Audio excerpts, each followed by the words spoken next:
இவர்கள் நேசம் என்று வைத்திருப்பதுன்னா என்ன தெரியுமா? இப்படி பண்ணி விட்டார்கள், அப்படி பண்ணி விட்டார்கள், இந்த கார்ட்டூன் ஒண்ணு போட்டான்னு கிளப்பி விட்டுருக்காங்கல்ல, அது தவறுதலாக அந்த டிசைனிங் பண்ணக்கூடியவர் தப்பா ஒண்ணு போட்டாரு. ஜனவரி மாசம் நடந்த ஒரு விஷயங்கள். ஜனவரி மாசம் ஏகத்துவம் இதழ்ல உம்மு ஹராம் என்ற ஒரு பெண்மணியினுடைய மடியில ரசூல் ஸல்லல்லாஹு அலைஹி வஸல்லம் படுத்ததாக ஹதீஸ்களை விரிவுரை நூல்கள் வரைக்கும் எழுதி வைத்திருக்கின்றார்கள். உம்மு ஹராம் என்ற அந்த பெண்மணி அந்நிய பெண்மணி. அந்த அந்நிய பெண் வந்து ரசூல் ஸல்லல்லாஹு அலைஹி வஸல்லம் தலைவர் பேன் பார்த்து விட்டதாக எழுதி வைத்திருக்கின்றார்கள். அது கட்டுக்கதைன்னு சொல்லணும், அது தப்பு. ரசூல் ஸல்லல்லாஹு அலைஹி வஸல்லம் அவர்கள் இப்படி அந்நிய பெண் அனுமதிப்பாங்களா? தலையில பெண் பார்த்து விடுறது ரொம்ப நெருக்கமா இருந்து செய்யக்கூடிய ஒரு வேலை. அந்த வேலையை செய்வது வந்து அப்படி ஒரு அந்நிய பெண்ணோட ஒரு ஆணும் ஒரு அந்நிய பெண்ணு தனித்திருந்தா மூணாவதா அங்கே ஷைத்தான் இருக்கின்றார் என்று அல்லாஹ்வுடைய தூதர் அவர்கள் சொல்லியிருக்கிறாங்க. அதே மாதிரி வந்து அந்நிய பெண்ணிடத்துல தனியாக பேசக்கூடாது, மார்க்கம் தடுத்து இருக்கின்றது. அதே மாதிரி கண் செய்யக்கூடிய விபச்சாரம், அந்நிய பெண்ணை தனியா வேற மாதிரி பாக்குறது, அந்நிய பெண்ணை தொடர்றது, கை செய்யக்கூடிய விபச்சாரம் என்றெல்லாம் மார்க்கத்துல எச்சரிக்கை செய்யப்பட்டிருக்கும் பொழுது ரசூல் ஸல்லல்லாஹு அலைஹி வஸல்லம் அவர்கள் எப்படி அந்த உம்மு ஹராம் என்ற அந்நிய பெண்ணை ரசூல் ஸல்லல்லாஹு அலைஹி வஸல்லம் அவர்கள் தலையில பேன் பார்க்க அனுமதிச்சிருப்பாங்க அப்படின்றத வந்து விவாதத்துல பேசியிருந்தோமா? அதை ஒரு கட்டுரையா எழுதணும். கட்டுரையாக எழுதி வெளியிட்டாச்சு. அதை வெளியிடும் பொழுது இந்த ப்ரூஃப் பாக்குறத பொறுத்த வரைக்கும் டெக்ஸ்ட் மட்டும் தான் ப்ரூஃப் பார்ப்பாங்க. அந்த போட்டோல போடுறது வந்து அந்த டிசைனிங் பண்ணக்கூடியவர் துணை ஆசிரியர் சையத் இப்ராஹிம் இருக்கார், மேலப்பாளைய சையத் இப்ராஹிம். அவர் வந்து என்ன செஞ்சிட்டாரு, ஒரு இது பொய்யான செய்தி தானே, இப்படி மடியில படுத்துறதா சொல்றது பொய், இதை நம்ம ஒத்துக்கிறல. அப்படி மடியில படுத்த மாதிரி ஒரு போட்டோ எடுத்து போடுறாரு, ஒரு கார்ட்டூனை போட்டு விட்டாரு. இது ரசூல் ஸல்லல்லாஹு அலைஹி வஸல்லம் சொன்ன நம்மனா தான் அப்படி தப்பா நம்ம சித்தரிச்சோம்னு அர்த்தமாகும். அல்லாஹ்வுடைய தூதர் அப்படி செய்யறதுல நம்ம மறுக்கிறோம், இருந்தாலும் போட்டு விட்டாரு. இந்த டிசைனிங் பண்ணதை கவனிக்கல, வந்துருச்சு. வந்த உடனே பிரிண்ட் ஆகி வந்த உடனே தலைமைக்கு தான் வரும். டிசைனிங் பண்றது மேலப்பாளையத்தில் பண்றா, பிரிண்ட் ஆகி வருது. வந்து சில சந்தாக்கள் வெளியே அனுப்புறாங்க. அப்பயே நிர்வாகத்தில் அன்னைக்கு நைட்டே பார்த்துட்டாங்க. பார்த்துட்டு இம்மிடியண்டா அனுப்புனதெல்லாம் வாபஸ் வாங்கு என்று சொல்லி இதை எவனும் கண்டுபிடிக்கலாம் கிடையாது. நல்லா கவனிச்சுக்கிறீங்க. இதை நம்ம வெளியே போய் இது நம்ம ரைட்டு நம்ம போட்டு வெளியே போய் அவர்கள் கண்டுபிடிச்சு அவர்கள் கேள்வியாக கேட்டு அதுக்கப்புறம் நாங்க தெரியாம பண்ணிட்டோம் அப்படிலாம் கிடையாது. அன்றைக்கு என்னைக்கு பிரிண்ட் ஆகி வெளியே வந்துச்சோ அன்றைய தினமே இது பார்க்கப்பட்டு அன்றைய தினமே இதை வாபஸ் வாங்குறோம்னு அறிவிச்சு மறுநாளே மன்னிப்பு கேட்டு போட்டோம். இந்த மாதிரி வந்து ஒரு தவறுதலா ஒரு கார்ட்டூன் வெளியாயிருச்சு. அது ரசூல் ஸல்லல்லாஹு அலைஹி வஸல்லம் குறிக்காதுன்னு இருந்தாலும் கூட அதை வந்து விளக்கம் கேட்கும்போது அவர் அதை தான் சொன்னாரு. இருந்தாலும் கூட இதன் தப்பா நினைப்பாங்கல்ல, அதை நம்பினவங்க அப்படி நினைப்பாங்கல்ல. அந்த ஹதீஸ் உண்மை நம்பினவங்க ஆட்கள், அந்த கட்டுக்கதை உண்மை நம்பின ஆட்கள் அப்படி நினைப்பாங்களா இல்லையா? அதுக்காக நம்ம வந்து இது வருத்தம் தெரிவிக்கிறோம் என்று மாநில தலைவர்கள் வருந்துகின்றோம் என்று மன்னிப்பு கேட்டும் போட்டாச்சு. மன்னிப்பு கேட்டும் போட்டதோட மட்டுமில்லாம இந்த மாதிரி டிசைனிங் பண்ணதுக்காக அந்த துணை ஆசிரியர் சையத் இப்ராஹிம் என்பவர் மேல நடவடிக்கை எடுக்கிறோம் என்று சொல்லி நடவடிக்கை எடுத்து அந்த நடவடிக்கைக்குரிய அறிவிப்பும் பிப்ரவரி மாசத்துல வந்துருச்சு. எல்லாம் முடிஞ்சு போச்சா?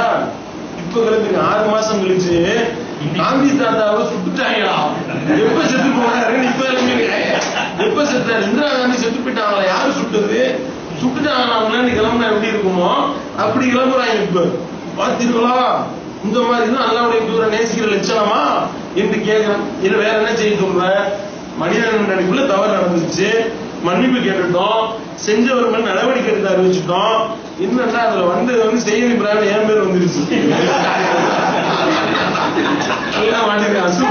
அப்படின்னு சொல்லிட்டு இவன் தான் இந்த கட்டுரை இந்த டிசைனையே நான் தான் அதை தயார் பண்ணி கொடுக்குறேன். இவனை கொல்லணுமா இல்லையா? கொள்வது வாஜிபு அப்படின்னு அடிச்சாங்க. எனக்கு ஒண்ணு வந்துச்சு, உங்களை கொண்டது வாஜிபு புஸ்தகம் போட்டு அனுப்பி விருப்பத்தங்கன்னு போட்டுப்போம், என்னன்னா நீ போட்டுக்கோ அப்படின்னு சொல்லி போட்டு விட்டாரு. இப்ப என்ன நிலைமைன்னா அது அந்த சையத் பேர் வந்தவனைய போட்டு கிளம்பி பரப்பிக்கிட்டு இருக்காங்க. இந்த டிசைனிங்கை சையத் இப்ராஹிமிடம் போட சொன்னவர் பிஜே எதுக்கு எடுத்தா அவர் விட மாட்டாங்க. அவர் எங்க போனாலும் நீங்க தான் காரணம்ன்றாங்க. அந்த மாதிரி வந்து பிஜே தான் இதுக்கு காரணம், அவர் தான் வந்து தன்னுடைய ஆளை வச்சுட்டு சீனிச்சிருக்காரு இப்படின்னு ஓடிக்கிட்டு இருக்கு. தவறுன்னு அறிவிச்சுட்டோம், மன்னிப்பும் கேட்டுட்டோம். இது 6 மாசம் கழிச்சு கிளப்ப வேண்டிய தேவை என்ன இருக்கு? நீ எதுக்கு இப்ப கிளப்புற? இது என்ன, இதனால நீ என்ன பலன் அடைய போற?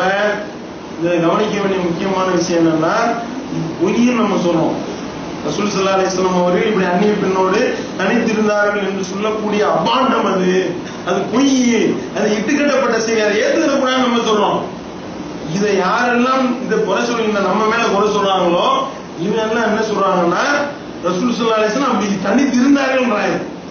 எது அல்லாஹ்வுடைய தூதரை கண்ணியப்படுத்துறது? இப்ப கொஞ்சம் யோசனை பண்ணி பாருங்க.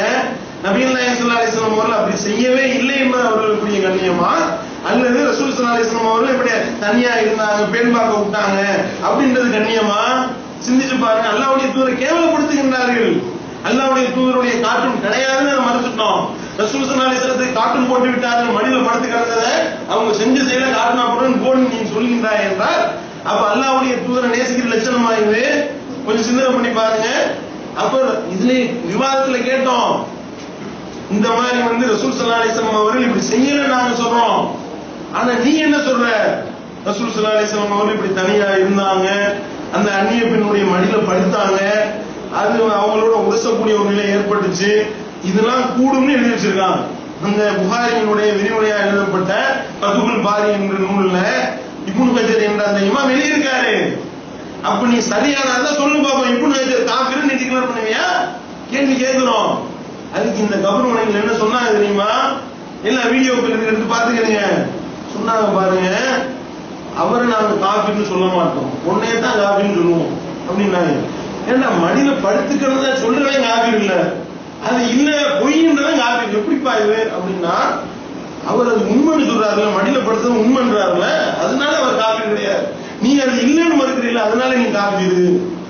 இப்படிப்பட்ட அநியாயம் பாத்தீங்கன்னா வீடியோக்கள் இருக்கு. அப்ப மறுக்க முடியுமா? இப்ப ரசூல் ஸல்லல்லாஹு அலைஹி வஸல்லம் அவர்கள் அந்நிய பெண்ணுடைய மடியில படுத்தார்களா அப்படி சொல்லக்கூடிய ஒருத்தர் மூமினா இருக்க முடியுமா? அவன் அல்லாஹ்வுக்கு அஞ்சு நடக்கக்கூடியவனா இருக்க முடியுமா? ஒரு யூத பையன் செய்த வேலையை நீ செஞ்சு இருக்க. யார் யூத கைக்கூலிப்ப? அல்லாஹ்வுடைய தூதரை கேவலப்படுத்துறது யூதனுடைய வேலை. அப்ப யூத கைக்கூலியினுடைய வேலையை செய்யறது நீங்க. இவர்கள் செய்து விட்டு நம்ம மேல பழிய போட்டு நாம அல்லாஹ்வுடைய தூதரை கேவலப்படுத்தி விட்டோம் என்று சொன்னால் என்னன்னு கேட்டா, ரசூல் ஸல்லல்லாஹு அலைஹி வஸல்லம் அவர்களுடைய சின்னம்மா பால்குடி தாயார் பொய் எங்க இருக்கு? பால்குடி தாயார் எங்க இருக்கு? சின்னம்மான் எங்க இருக்கு? ரசூல் ஸல்லல்லாஹு அலைஹி வஸல்லம் உடைய சின்னம்மான் ஆதாரபூர்வமான செய்தியை காட்ட முடியுமா? பின்னாடி இப்படி ஒரு அந்நிய பெண்ணிடத்துல அல்லாஹ்வுடைய தூதர் இருந்ததா வருது, இதுக்கு என்ன பதில்னு கேட்கும் பொழுது வேற வழி இல்லாம சின்னம்மான் போட்டு விட்டுருக்கு. இதுதான் அதனுடைய விளக்கம். அப்ப சின்னம்மான்றதுக்கு ஆதாரபூர்வமான செய்தி கிடையாது. இப்னு கஜர் தெளிவா சொல்றாரு, சின்னம்மா பாலுற்ற தாயாரெல்லாம் ஆதாரமே இல்ல, அது பொய். இதுக்கு என்னிடத்துல உள்ள விளக்கம் என்ன தெரியுமா? இப்னு கஜர் எழுதுறாரு, அதையும் நம்ம சொல்லியிருக்கோம், எடுத்து விளக்கி இருக்கணும். என்ன சொல்றாரு இப்னு கஜர்?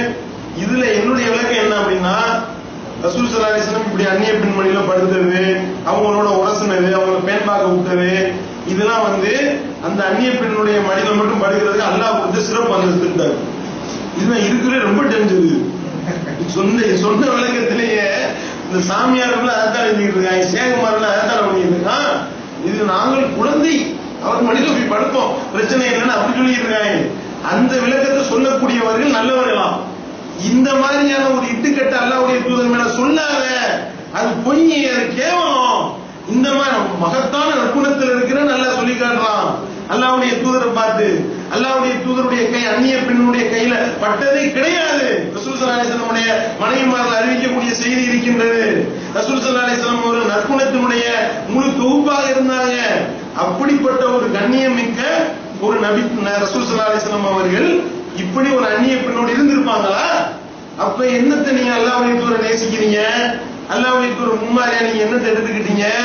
அப்ப இந்த மாதிரி முன்மாதிரியா நீ எடுக்கிறதா இருந்தால் அந்நிய பெண்ணுக்கு பேன் மாத்து விடலாமா சொல்லுவியான்னு கேட்டா, பாத்தீர்களா இழிவுபடுத்துவேன் கிளம்புறாங்க. அப்ப பாத்துக்கிறது. அப்ப இந்த மாதிரிதான் இவர்கள் அல்லாஹ்வுடைய தூதரை பின்பற்றுவதாக சொல்லி மக்கள் வழியின் பக்கம் போடிக் கொண்டிருக்கின்றார்கள், தள்ளி கொண்டிருக்கின்றார்கள்.